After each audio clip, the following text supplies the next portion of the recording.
ہمارے نبی پاک صلی اللہ علیہ وسلم جب ہجرت کے لیے مجبور ہو گئے، اس دعوت کی محنت میں ایک وقت ایسا آتا ہے کہ قوم ہی مخالف ہو جاتی۔ تو اللہ کے نبی مکہ میں تھے تو بیت اللہ میں آتے تھے، نمازیں پڑھتے تھے، نفل تھی، فرض نماز تو تھی نہیں۔ پھر حضرت حمزہ نے کلمہ پڑھا، حضرت عمر نے پڑھا، تو پہلی دفعہ مسجد میں نماز پڑھے گی، نفل ہی تھی، فرض نہیں تھی۔ لیکن پھر بھی جب زیادہ ہو گیا کام اور رہنا مشکل ہو گیا تو آپ نے ہجرت کا ارادہ کیا۔ ادھر حضرت ابو طالب فوت ہو گئے تو ان کی وفات سے جو باہر پروٹیکشن تھی وہ ختم ہو گئی۔ ادھر حضرت خدیجہ فوت ہو گئی ایک ہی مہینے میں 10 دن کے اندر، پہلے چچا پھر بیگم، تو باہر کا آسرا بھی ختم ہو گیا، اندر کا آسرا بھی ختم ہو گیا۔ تو باہر چچا سینہ سپر تھے، اندر حضرت خدیجہ زخموں پہ مرہم رکھتی تھی۔ تو جب آپ دونوں طرف سے تنہا ہو گئے تو پھر قریش نے تنگ کرنا، پہلے ہاتھ نہیں اٹھاتے تھے، پھر قریش نے مارنا شروع کیا، پیٹنا شروع کیا۔ تو اس پر ہمارے نبی فرماتے ہیں ما اسرا ما وجدنا فقدک یا اے میرے چچا، تیرے جانے کی کمی بڑی جلدی محسوس ہونے لگی۔ پہلے کوئی ہاتھ نہیں اٹھاتا، پھر مار پیٹ، پتھر، روڑے، اور گردن میں چادر ڈال کے عقبہ نے جو مروڑنا شروع کیا، آنکھیں باہر نکل بے بسی کے ساتھ، اور سجدے میں تھے تو اوپر آ کر اونٹوں کی اوجڑی پھینک دیا، آپ کو اٹھنا مشکل ہو گیا۔ یہ سارے کام چچا کی وفات کے بعد ہیں۔ چچا کی زندگی میں کوئی ایسا نہیں کرتا تھا، ویسے منہ سے تنگ کرتے تھے، ہاتھ کوئی نہیں اٹھاتا۔ جب یہ دونوں آسرے ختم ہو گئے تو پھر آپ نے کہا چلو میں طائف چلا جاؤں، شاید وہاں پناہ مل جائے۔ وہاں تشریف لے گئے تو انہوں نے وہ حال کیا، جب 3 میل اللہ کے نبی کو تو پتھر پڑے، اور آپ گرتے تھے،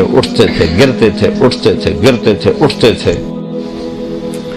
تو جب آپ واپس پہنچے تو آپ کو مکے میں داخل ہونے کی ہمت نہیں رہی، تو آپ نے سہیل بن عمر کو پیغام بھیجا مجھے پناہ دو، میں اندر آنا چاہتا ہوں۔ اس نے انکار کر دیا۔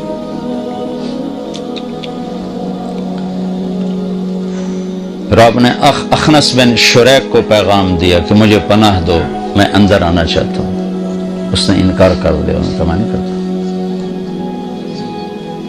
پھر آپ نے مطعم بن عدی کو پیغام بھیجا کہ میں اندر آنا چاہتا ہوں، مجھے پناہ دو۔ تو پھر مطعم اپنے بچوں کو لے کر گیا اور آپ کو لایا اور کہا کہ میں نے ان کو پناہ دی ہے، ان پر کوئی ہاتھ نہ اٹھائے۔ تو حالات ایسے ہو گئے تھے کہ رہنا بڑا مشکل ہو گیا تھا۔ تو آپ نے پھر حج کے دنوں میں حاجیوں میں گشت کرنے شروع کیے کہ کوئی مجھے ساتھ لے جائے اور میں اللہ کا پیغام پہنچاؤں۔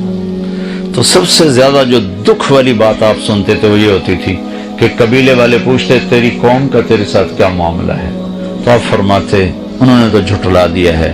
تو وہ کہتے جب تیری قوم نے تجھے جھٹلایا ہے تو ہم تجھے سچا کیسے جانے۔ پھر آپ بڑے دکھی دل کے ساتھ واپس آتے تھے۔ کیا گزرتی ہوگی اللہ کے نبی کے دل پر، اللہ کائنات کی افضل ترین ہستی، وَأَحْسَنَ مِنْكَ لَمْ تَرَ قَطُّ عَيْنِي، یا رسول اللہ آپ جیسا حسین کسی آنکھ نے نہیں دیکھا، نہ میری آنکھ نے دیکھا۔ وَأَجْمَلَ مِنْكَ لَمْ تَلِدِ النِّسَاءُ، آپ جیسے عالی نسب والا یا رسول اللہ کسی ماں نے نہیں جانا۔ اتنا فَكَانَ قَابَ قَوْسَيْنِ أَوْ أَدْنَىٰ، اتنے اونچے مقام والے۔ عَسَىٰ أَن يَبْعَثَكَ رَبُّكَ مَقَامًا مَحْمُودًا، اتنے اونچے مقام والے۔ بنو حنیفہ کو دعوت دی، انہوں نے گالیاں نکالی، آپ اونٹنی پہ سوار ہوئے، اونٹنی کھڑی ہوئی تو اس نے پیچھے سے نیزہ مارا ابن گجیرہ نے، تو آپ اونٹنی سے گر کر زمین پر آئے، یوں گرے، چٹانوں کے اوپر گرے۔ یہ وہ ہے جس کے چہرے کی اللہ نے قسمیں کھائیں، والضحیٰ، جس کی زلفوں کی قسمیں کھائیں، واللیل اذا سجا۔ نیزہ لگا، الٹ کے گرے، دعوت دیتے دیتے دیتے تھک گئے۔ نتیجہ کیا ہوا، کسی نے منہ پہ تھوک دیا، کسی نے تھپڑ مار دیا، کسی نے کرتا پھاڑ دیا۔ اب اس امت کو سمجھانا پڑ رہا ہے کہ تبلیغ بھی توڑے ذمے ہے. کتنے لکھا ہے ساڑھے ذمے؟ کچھ پڑھو تو پتہ چلے کہ ذمے